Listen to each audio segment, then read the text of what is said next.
Right now at 6, Madison police say some apps could leave your children vulnerable to online predators. Find out how to make sure your kids are staying safe online coming up. From the Channel3000.com Alert Center, this is News 3 Now this morning. Good morning, everyone, and thanks for joining us on this Monday, September 9th. Leah has one more morning off. She's probably recovered from that big trip that she had out west. Yeah, tomorrow morning's alarm clock's going to be a rude awakening for her, I think, right? We're excited to have her back, though. We are definitely excited to hear about her trip. So I'm excited that we're having a little bit of summer-like weather in the forecast. I mean, this weekend was a little gloomy for me. Yeah, a lot of clouds this weekend. Perfect weather for the Ironman race yesterday with temperatures in the 60s, but maybe you thought that was a little too cool too early. We are going to warm things up as we go through this week. Right now, a live look from the WISC-TV Skycam. It is a cloudy start to the day, Josh. Not a lot of sunshine in that shot. Doppler track shows you that there are a few sprinkles, isolated sprinkles and light showers across southern Wisconsin at this hour as well. You may hear some rumbles of thunder today, but that'll likely be later on and north and west of Madison.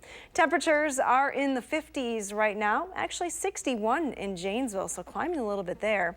Temps will definitely be warmer than they were yesterday. Highs reached the low 70s with a southeast breeze as we head towards the afternoon. Here's a look at your traffic reports this morning. I looked around the area, no major issues, and it doesn't look like there are any major slowdowns just yet on the Beltline. With no accidents to report, travel still going at posted speeds as you head into Madison. It's incredible how dark it is at 6 o'clock now. I mean, remember when it used to be like all daylight by this time? When we used to work in the daylight? Yeah. That was the good old days, right? Now it's dark and early every morning. Yeah. All right, Hattie, thank you. You're welcome. All right, breaking overnight into the Channel 3000 Alert Center, police are searching for a missing Milwaukee woman last seen in Janesville. 20-year-old Caitlin Spott was in Janesville to visit a friend, but her dad contacted police when he wasn't able to reach her. Spott was last seen wearing black leggings, a black sleeveless shirt, and a distinctive blue topaz necklace that she's wearing in this photo. Anyone with information is asked to contact the Rock County Communications non-emergency number, and you can find that on our website. Also breaking this morning, one man is dead after being run over by a bulldozer around 5:30 last night. It happened about a mile north of the intersection of highways 26 and 59. A 30-year-old Milton man was driving the bulldozer doing excavating work and was thought to be working alone at the time. When Rock County deputies got there, the man was found unresponsive. Life-saving measures were performed, but the man did die at the scene. A death investigation is underway, but at this time, officials say it's thought to be just a tragic incident. Staying in Rock County, one person is dead after a drunk driver rear-ended a dump truck in Milton. Officers were sent to East High Street near South Goodrich Park just before 3 Sunday morning. They say the driver, 20-year-old Joseph Overbeek, rear-ended a parked truck. Neither Overbeek or his passenger were wearing seatbelts at the time. Overbeek suffered minor injuries, but his passenger was taken to the hospital where they later died. Speed isn't believed to be a factor in the crash, but if the passenger was wearing a seatbelt, officers say they probably would have survived. Overbeek is facing charges this morning, including homicide by intoxicated use of a motor vehicle, and was taken to the Rock County Jail. More local news now. Madison police say a person of interest in 2 recent burglary cases is being held at the Dane County Jail this morning. You might remember the naked burglary cases. One victim reported that a naked man entered his house last Monday and stole money from his wallet. The very next day, police got a call from a woman who said a possibly naked man had entered her bathroom and ran when she screamed. The person of interest is being held on a probation hold, but hasn't been arrested because detectives don't have probable cause. They say they're waiting on evidence that was sent to the Wisconsin State Crime Lab. It is 6:04 right now. The trial for a former Fort Atkinson priest accused of repeatedly sexually assaulting a child is set to begin today. 66-year-old William Nolan is charged with multiple felony counts of second-degree sexual assault of a child. He's accused of more than 100 assaults of a boy from February 2006 to the summer of 2010, starting when the boy was just 13 years old. The now 26-year-old victim reported the incidents to police last spring. Nolan was serving as a priest in residence at Our Lady Queen of Peace in Madison when he was arrested and was placed on leave. He faces up to 40 years in prison if convicted. Madison police say you should know what's on your child's phone. They are always dealing with new cases about children who are victims of online predators. Jamie Perez joins us now with more on that. And Jamie, earlier you were mentioning that something about these secret apps that these kids are now downloading. Yeah, this one was actually quite surprising. As of last year, there were 3.6 million apps on Google Play alone. None of those apps can be considered safe apps when it comes to your kids and whether or not predators can target them. So as a parent, you should know what's going on your kids' phones and who they're interacting with. When you give them access to the internet, there should be some boundaries set to help protect them. Madison police say it is important to know their passwords and talk with them about what they should and should not be doing when it comes to talking to people they don't know online or on apps, or, even if people they do know, talk to them about things that are okay to share with people. Sergeant Julie Johnson with Madison Police Department said there are ways that kids can get around you looking at their phones, and they're doing it through secret apps.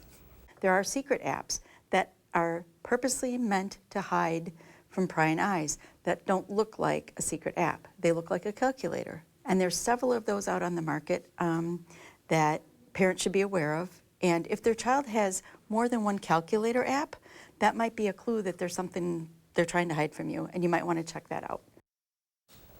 There's a good list of resources available on the Madison Police Department's website about how to install parental controls, how to monitor your kids' activity on their phone, and more. I will have a link to that on our website, channel3000.com. Now, the last thing that Sergeant Johnson said was that it's not only important to monitor your kids' activities, but also make sure you're talking to them about why you're setting these boundaries, and that you'll eventually establish a stronger sense of trust as they get older and become more knowledgeable about the things that can happen to them online and facing those consequences of possibly sharing things that you shouldn't be. I mean, normal social media is hard enough, and then you have the secret apps in there. That just spells trouble. And then you got to get all their passwords, and yeah, it's just like all these levels of different security that you have to go through. But like she said, don't think of it as spying on your kids. It's really just a way to make sure that they're safe. Yeah. All right, Jamie Perez, thank you very much. Sure. Time right now is 6:06 this morning. Wisconsin students are falling behind readers in other states. Data shows Wisconsin was the third best in the country 25 years ago, and now we're 34th. Many say it's because of the way reading is taught. Teachers across the country have been trained to tell young readers that when they come to a word that they don't know, to look for cues in pictures, guess the word, skip it, or replace it. Madison teachers have been using this technique for years, but experts say the focus should be on the sounds that make up a word. The Madison School District says it is now acknowledging that research and working to change. Our materials were last adopted almost a decade ago. This is a chance for us to refresh those materials and really think about what's out there and how has research changed since then. What are we thinking about as best practices now? And it's that concept of you know better, you do better. Tonight on News 3 Now at 10, we'll take a look at why other states embracing the science of reading are passing Wisconsin and the frustration this teaching technique is causing for families. Well, streets are back open and athletes are recovering this morning after finishing the Ironman competition in Madison. You'll remember back in June, 3 men died during the swimming leg in 2 separate half Ironmans. One died during a race in Lake Mills, the other 2 in the Madison half Ironman. So when athletes competed yesterday in the full challenge, safety was a top priority. The race included a 2.4-mile swim, a 112-mile bike, and full marathon throughout Dane County. Volunteers know how to help in various situations and want athletes to know that if things turn for the worse, help is there. Coming out of the swim, we've seen a lot of people it's so choppy today, they're swallowing water, they're getting some panic attacks, that's pretty normal. On the bike, it's usually big crashes, which can be, wondering if they're fractured anything. And then for the run, it's twisted ankles and just dehydration and people hitting the wall. Dr. Mark Anderson says the race can be a shock to an athlete's body, especially if it's their first time. In the coming days, he says it's important to drink plenty of water, eat food, and to continue exercising. 28-year-old Spaniard Emilia Aguayo Muñez won the men's race in 8 hours and 34 minutes, while Lindsey Corbin from the state of Oregon took the women's title in 9 hours and 13 minutes. Loyal customers are saying goodbye to a beloved frozen custard shop in Madison. After more than 30 years, the original Michael's Frozen Custard location on Monroe Street closed its doors for good Sunday night. The owner, Michael Dix, blames financial troubles brought on by his husband being denied a work visa. Workers say since the closing announcement, they've been busier with plenty of customers stopping by for the final Sunday for one last Sunday. I wish it would stay open. happened. You did good.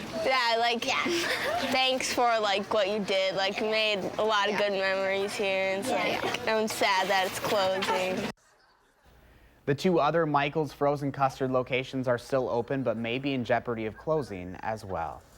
We have some first alert traffic notes for you as you head out the door this morning. First up, East Milwaukee Street is closed and will be until 6 p.m. Thursday night. Crews will be staining the interstate's northbound bridge over that roadway. There are other closures in Janesville as part of the ongoing I-3990 expansion project that start at different times throughout this week. You can find all of the updates on the DOT's website. U.S. Highway 12 in Sauk City is down to a single lane this morning, affecting traffic in both directions. It's happening between Water Street and State Highway 78. Traffic delays are expected during peak times, and WISDOT is recommending you take alternate routes. Crews will be working on the bridge across the Wisconsin River in Sauk City. That construction will continue into the fall, stop during the winter, and then pick right back up again in the spring. It is scheduled to be finished by May of 2020. All right, coming up on 6:11 right now. Still ahead, there's a lot of cool stuff being made in the Badger State, and a contest to highlight some of those things and put a spotlight on the manufacturing industry starts today. We'll tell you what's up for the coolest thing made in Wisconsin ahead. And we're off to a cool start to the week, but we could be peeking back into the 80s as the week carries on. Hattie will have her extended forecast coming up on News 3 Now this morning. Stay with us.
Good morning from the Hattie-O Patio. On this Monday morning, we have clouds to start the day. Same clouds that we were dealing with yesterday. And boy, did those clouds keep temperatures down.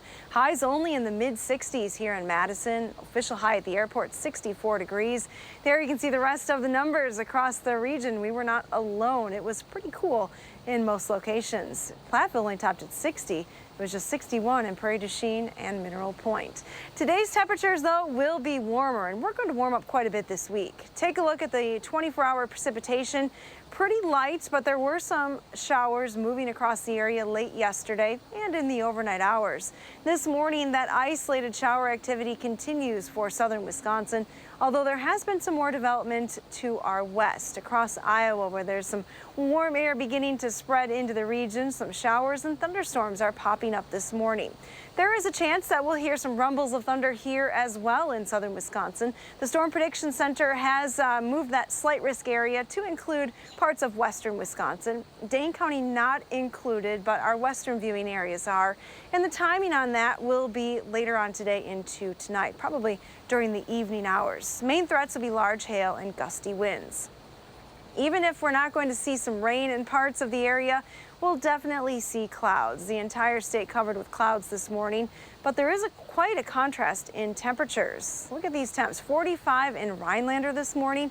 Contrast that with 66 in Des Moines. So about a 20-degree spread across just a few hundred miles. Here in southern Wisconsin, we're right in the middle.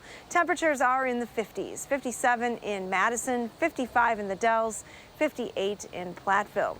Your future track forecast model again shows you a few of those showers moving through this morning. By the middle of the day, there is a chance for some rumbles of thunder, especially north and west. Highs will be in the low 70s today with a southeasterly wind. This evening, again, some showers and thunderstorms possible, especially north and west of Madison. Temperatures will be rather slow to cool down. The chance for rain comes to an end early on Tuesday.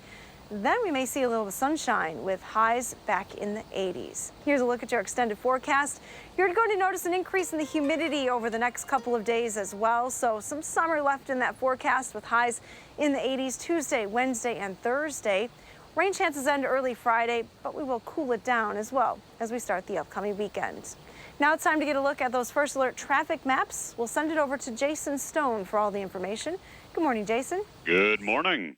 Lines are forming at the Stone interchange, but no issues on the Beltline as everyone is moving at or near the posted speed limit. Volume increasing on Verona Road between the Beltline and Highway PD as routes into Madison and around Dane County are mostly clear. And drivers are tapping the brakes heading towards the intersection of Park and Regent. Otherwise, traffic on the Isthmus and campus is minimal. With your first alert traffic, I'm Jason Stone. Jason and Hattie, thank you both very much. All right, 6:17 is your time right now. Wisconsin has a long history in manufacturing, and some pretty cool things are being made right here in the Badger State today.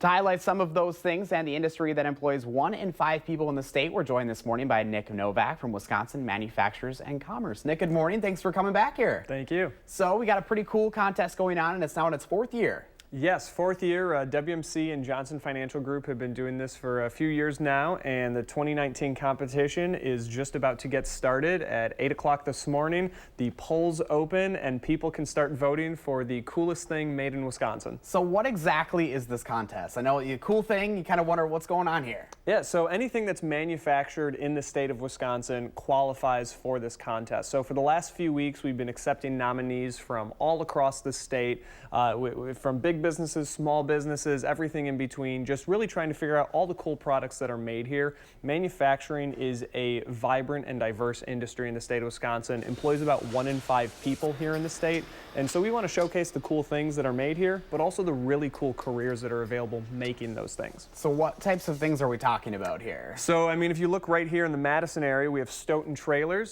They make a refrigerated semi-truck trailer that they've nominated for the contest. You can go up towards northern Wisconsin to Merrill. You have Thorogood work boots going out towards the Milwaukee area. There's Palermo's Pizza. I mean, we just have all different kinds of things that are being nominated. And like I said, voting starts at 8 o'clock this morning. And how is that process kind of shaping up here in the coming weeks? Sure. So we have about 160 nominees for the contest. Voting for the first round will go from today until Sunday night. And then on Monday, we're going to announce the top 16. That's when we get to a really fun part of the contest called Manufacturing Madness. A little bit like March Madness, we go into a bracket-style tournament, and those top 16 companies and products actually go in a head-to-head matchup until we have a top 4, and then a popular vote will determine the winner, which we'll announce on October 8th at the WMC Foundation Business and Industry Luncheon. All right, so if people have any more questions or if they want to check out more, how can they do so? Folks should go to madeinwisc.com, madeinwis.com, and they can start voting at 8 o'clock this morning,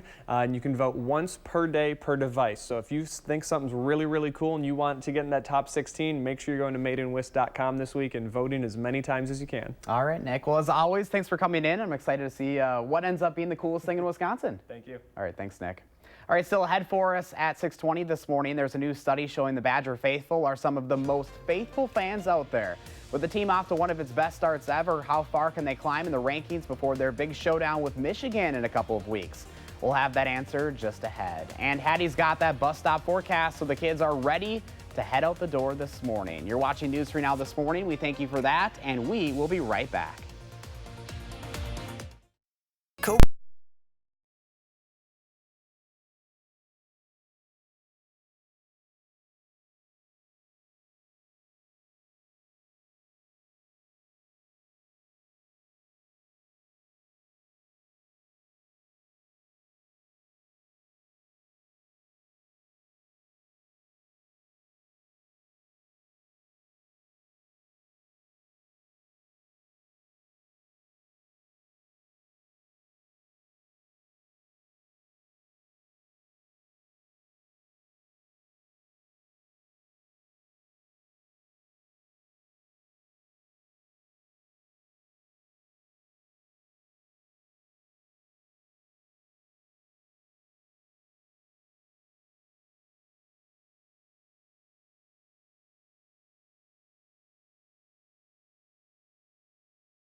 Welcome back at 6:23 on a Monday morning, and a cloudy start to the work week as we take a live look outside in downtown. Not much to see out there. So cloudy, maybe a little tough to get going this morning. We do have some rain in the forecast as well. Let's take a look at Doppler track zoomed out around the area. You can see some showers and thunderstorms across Iowa.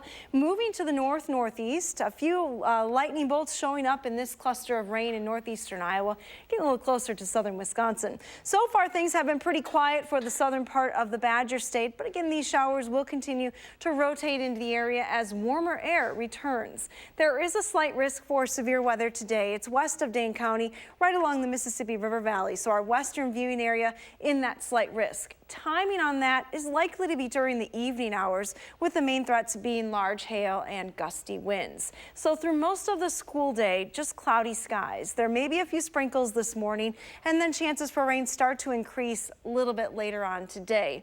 It's definitely not going to be as cool, though, as it was yesterday. Maybe don't need as many layers. Highs will be back in the 70s this afternoon. Have a wonderful day. Hattie, thank you very much. 6:24 right now. It's no surprise to those of us who see red line the streets every Saturday, but Wisconsin being named the most loyal state for college football. Trailers Plus recently surveyed people around the country to learn about their perfect game day. The research found how strong fans' football loyalty is and what makes for the perfect tailgate. Burgers and beer, of course, are included. Wisconsin was found to be the most loyal state to their college football. 84% of Wisconsinites root for the home team. Those Badger fans are seeing their team climb up the polls. After scoring 110 points and allowing none in their first 2 games, the Badgers are now ranked 14th in the country. That's up 3 spots from where they were ranked last week. 7 Big Ten teams are represented, with Ohio State leading the way in 6th. Michigan is headed for Camp Randall in a little less than 2 weeks, ranked 10th, dropping 3 spots after squeaking by Army in a double overtime on Saturday. The Badgers are off this week for one of the 2 scheduled bye weeks. On Saturday, the Badgers beat Central Michigan in the home opener at Camp Randall 61-0. It's the first time since 2013 where the team had back-to-back shutouts. It was a big game for the offense. Jonathan Taylor scored another 4 touchdowns, bringing his season total up to 8. And Jack Cohn put up the 5th largest yardage total in program history. This game gave Paul Christ his most lopsided victory as head coach of Wisconsin. Yeah, it definitely feels good when you're playing like that. I feel like just the whole offense and the defense were just clicking. Guys are making really good plays, so it was a lot of fun to be a part of it. One of the biggest things, I feel like it's just, the receivers, those guys, they've been playing their tails off the past 2 weeks, moving guys in the run game, running guys off, and in the passing game, making plays. So just making the defense play the whole entire field and making them play honest. It was also a very good weekend for the Brewers, too. In the series finale against the Cubs yesterday, the Brewers capitalized with a big 4th inning. The game was tied at 3 when Tyler Austin hit a pinch hit, 3-run home run to give the Brewers a 6-3 lead. In the 6th, Eric Thames hit his 21st home run of the season, bumping that lead up another run. The Brewers wound up beating the Cubs 8-5, taking 3 out of 4 this weekend, winning the season series with 10 of 19 games. Now the Brewers are only 2 games out of the wild card. They're on the road for the next 8 days, starting off in Miami for a 4-game series beginning today. That'll be followed up by a 3-game series in St. Louis against the NL Central leading Cardinals. To the Packers now, who are looking ahead to their first game at Lambeau on Sunday, hosting the Vikings. Both teams will be coming off of their wins in their openers after the Vikings beat the Falcons yesterday. The Vikings scored early with a 23-yard touchdown from Kirk Cousins to Adam Thielen, putting the team up 7-0. Final score of that one, 28-12. 6:27 right now, still ahead for us. We've got the top 3 things that you need to know this morning before you head out the door. And we're taking a look at how to make sure your kids are absolutely making safe and smart decisions with how they use their phones. That's coming up on News 3 Now this morning. YouTube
From the Channel3000.com Alert Center, this is News 3 Now this morning.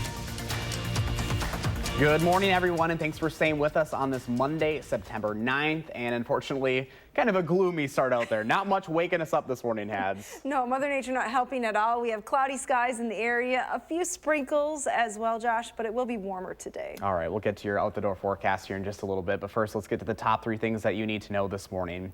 First up, the White House is pausing talks aimed at ending the nearly 18-year-old war in Afghanistan. On Twitter, President Trump revealed a peace summit with Taliban leaders was planned for this past weekend at Camp David, but says it was canceled after a U.S. soldier died in a suicide bombing in Kabul. The president also faced criticism for scheduling the meetings on the week of September 11th. President Trump is set to visit Baltimore on Thursday to speak at the U.S. House of Representatives retreat for Republican lawmakers. It's the president's first visit since calling Baltimore a rat and a rodent-infested mess earlier this year, specifically referring to U.S. Representative Elijah Cummings' district. Well, Rafael Nadal is this year's men's U.S. Open champion. It's his 4th U.S. Open victory. The 33-year-old outlasted Daniil Medvedev in 5 sets last night. It is the 19th Grand Slam win of his career. All right, those are your top 3 things to know today. Hattie's here now with your weather and traffic. Good morning, Hattie. Good morning, Josh. We're starting this Monday morning with just a few showers across southern Wisconsin. Had a little drizzle on my way into work. There are a few showers, though, west of the Mississippi River Valley that will move into parts of Crawford and Grant County shortly. Here's a look at current temperature readings. It's not terribly cold outside this morning. In fact, Janesville's at 61. The rest of the area, though, starting in the 50s. Your temperatures over the next 12 hours will climb through the 60s into the low 70s today. There will be a chance for showers and thunderstorms, especially later on this evening, mainly north and west of Madison. Your first alert traffic maps this morning, taking a look at the Beltline at Todd Drive. Getting a little busier on the westbound side of the Beltline, but no major delays at this hour. No other accidents to report, so you're still going at posted speeds heading into Madison. And that's your first alert traffic. Hattie, thank you very much. 6:33 is your time right now. Madison police say there is no such thing as a safe app. Children are targeted through social media websites like Pinterest, photo sharing apps, and even through secret apps right now. Jamie Perez joins us in studio with how you can protect your kids and what police have been seeing in their investigations. Jamie, good morning. Good morning. I learned actually that there's 3.6 million apps on Google Play alone, and police say not a single one of them will exempt your child from being a target to predators. This isn't happening in dark alleys or dangerous places. This could happen right in your very own home without you even knowing. So what can you do as a parent? Madison police say talk with your kids about setting boundaries online and on apps. There is a way to monitor what your kids are downloading, but it's up to you ultimately to have that conversation about why having their password is also important. I want to caution you that any app a child has access to and can download, then someone can access them through that app. That it doesn't matter if it's specifically for adults or dating, kids will get in there, they will download the app, and then predators will find them on those apps.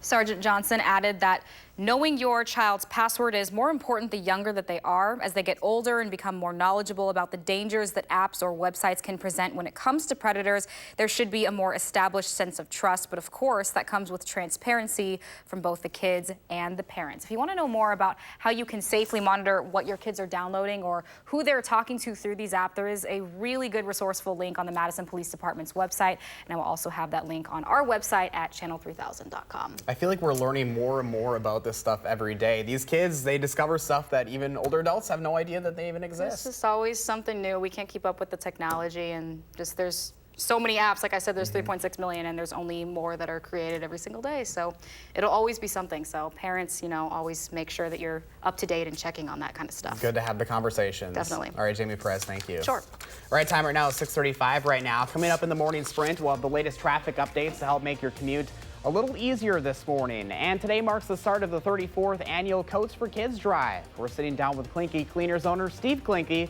to talk about how you can help with this year's event. That's next on News 3 Now this morning.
All right, welcome back at 6:38. We've been asking you to share your morning with us, and Kevin shared this photo with us of a sunrise over Argyle. Just an incredible shot there.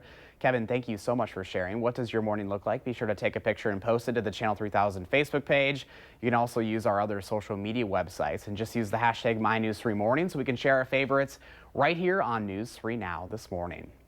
So temperatures might get into the 80s later this week, but we know colder temperatures and winter isn't that far away. That's why we're kicking off our annual Coats for Kids drive today, and we're joined this morning by Steve Klinke. Steve, good morning to you. Good morning, Josh. Thank you. So you got some props out here. It's probably something we don't really want to see yet, right? But this is an important thing we got going on here. That's correct. I mean, even though temperatures are going to be in the 80s this week, we're asking people to go through their closets and look at their winter wardrobes and pull out any coats that may be gently used that people no longer need or they don't fit anymore. Bring those coats into one of the 15 area Klinke cleaners.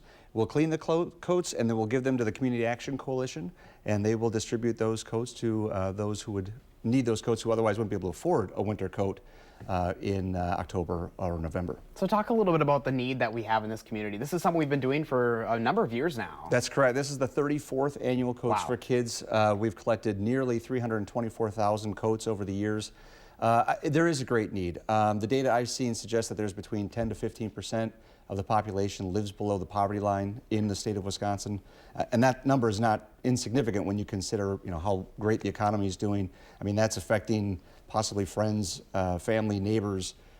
So there are folks out there who just otherwise wouldn't be able to afford a winter coat, or at least it puts a financial burden on them that we're hoping to help alleviate. So this is one of those things that any little thing can help you guys out, right? That's correct. I mean, we need coats, hats, mittens, scarves, snowsuits. We need adult sizes. We need kid sizes.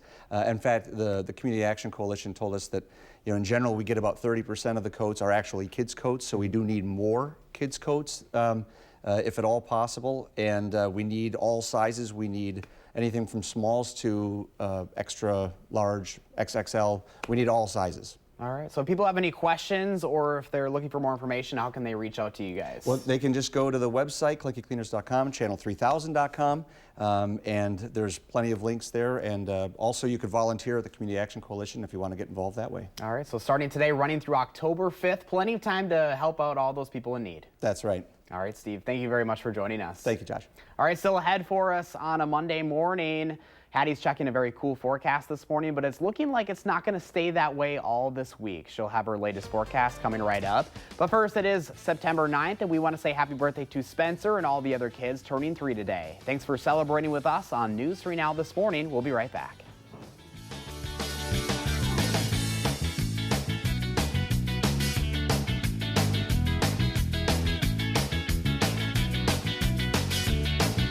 Look who's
Good morning from the News 3 Now First Alert Weather Center. Take a look outside. A pretty gray start to the day today, so I thought I'd bring some color into the show. Here's a picture that Mike from Blue Forge Farm sent in of a beautifully colorful sunset taken just a couple of days ago, I imagine. So gorgeous picture. Thanks, Mike, for sharing that. We really definitely need to see the color today because it is gray and we're stuck with those clouds through the day.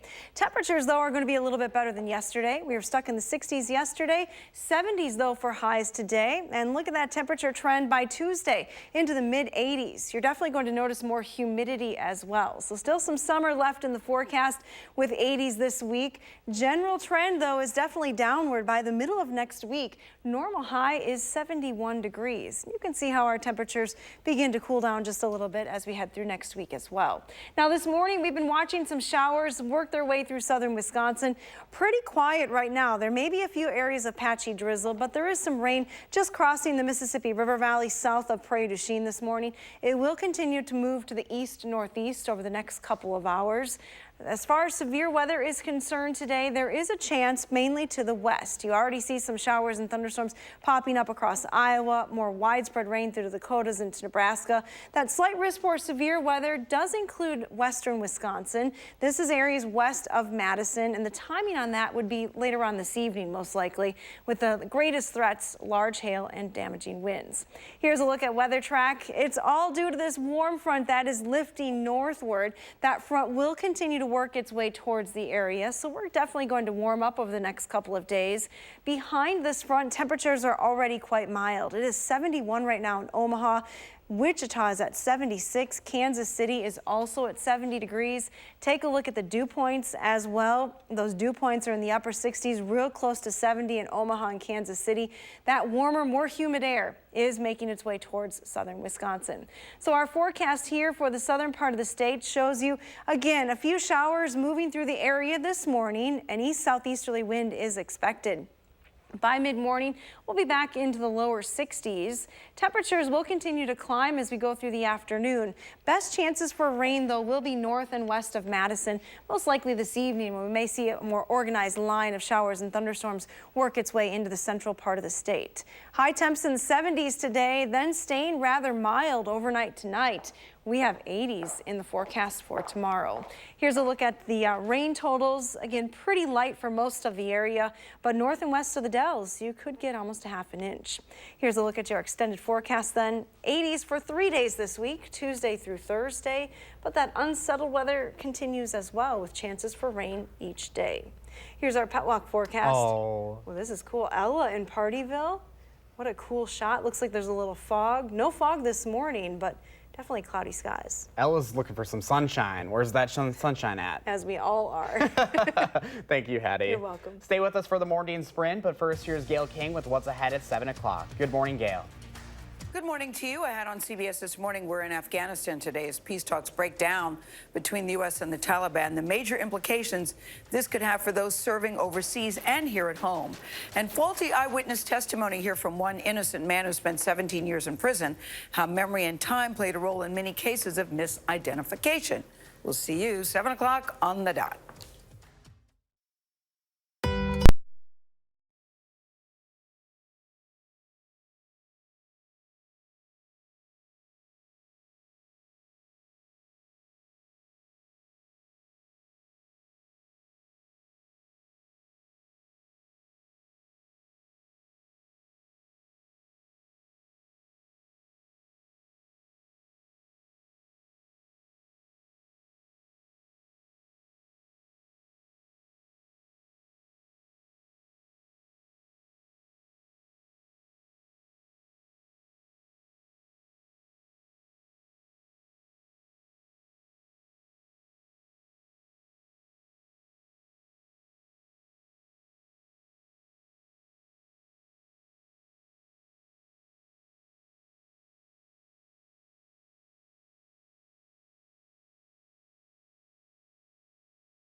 6:51, time for the morning sprint as we get your week started with the most local news. We begin this morning with the search for a missing woman.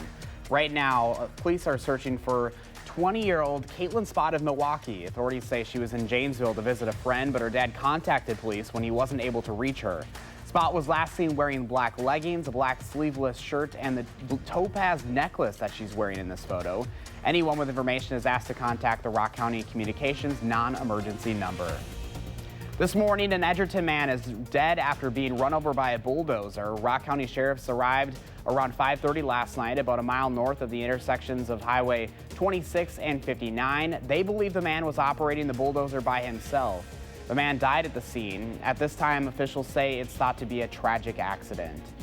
Breaking news out of Minnesota, where fire crews in Duluth worked through the night to contain a massive fire at a synagogue. Firefighters got to the scene around 3:30 this morning. Right now, there's no word on whether anyone was injured or what caused the fire at the 19th century building. Madison police say a person of interest in 2 recent burglary cases is being held at the Dane County Jail this morning. Police responded to 2 calls of a possibly naked burglary early last week. The person of interest hasn't been arrested because detectives don't have probable cause. They say they're working and waiting on evidence that was sent to the Wisconsin State Crime Lab. The trial for a former Fort Atkinson priest accused of repeatedly sexually assaulting a child is set to begin today. 66-year-old William Nolan is charged with multiple felony counts of second-degree sexual assault of a child. Nolan allegedly assaulted a boy more than 100 times over the span of multiple years. He faces up to 40 years in prison if convicted. And Madison police say if you don't know what's on your child's phone, you probably should. Kids are finding new ways to hide things on their phone from their parents, often making them victims to online predators. Madison police are telling parents to know your child's passwords to their apps. Kids nowadays are downloading secret apps to make things look like normal apps, like a calculator, but they're really just ways to message strangers online or send secretive pictures. Also, educating your kids on the consequences of putting things out there is important to keeping your child safe as well. Jamie, thank you. The White House is pausing talks aimed at ending the nearly 18-year-old war in Afghanistan. On Twitter, President Trump revealed that a peace summit with Taliban leaders was planned for this past weekend at Camp David, but says it was canceled after a U.S. soldier died in a suicide bombing in Kabul on Thursday. Meanwhile, the president is set to visit Baltimore on Thursday to speak at the U.S. House of Representatives retreat for Republican lawmakers. President Trump had called Baltimore a rat and rodent-infested mess earlier this year, specifically referring to U.S. Representative Elijah Cummings' district. This will be his first visit since he made those comments. The U.S. Coast Guard and other agencies are responding to a capsized cargo ship on the Georgia coast this morning. No word yet on what caused the 656-foot ship to lay over on its side. 20 crew members have been rescued, but 4 remain missing. The search mission was postponed because of a fire that broke out on the ship. Officials say rescue efforts will resume once the ship is stable. And this morning, a few showers working their way into southwestern Wisconsin as we speak. They'll continue to track to the east today, generally remaining pretty light through the morning. There is a chance, though, for some showers and thunderstorms later on today, especially north and west of Madison. It's not going to be as cool, with high temperatures reaching the low 70s thanks to a southeast wind today. Patty, thank you very much. In the sports world this morning, Rafael Nadal is the men's U.S. Open champion, his 4th U.S. Open victory. The 33-year-old outlasted Daniil Medvedev in 5 sets last night. It is the 19th Grand Slam win of his career. The Badgers are off to one of their best starts ever. On Saturday, they beat Central Michigan in the home opener at Camp Randall 61-0. It's the first time since 2013 the team has had back-to-back shutouts. Jonathan Taylor scored another 4 touchdowns, and Jack Cohn put up the 5th largest passing yardage total in program history. The Badgers are now ranked 14th in the AP poll. It was a good weekend for the Brewers as well. They're now just 2 games back in the wild card race after taking 3 of 4 from the Chicago Cubs.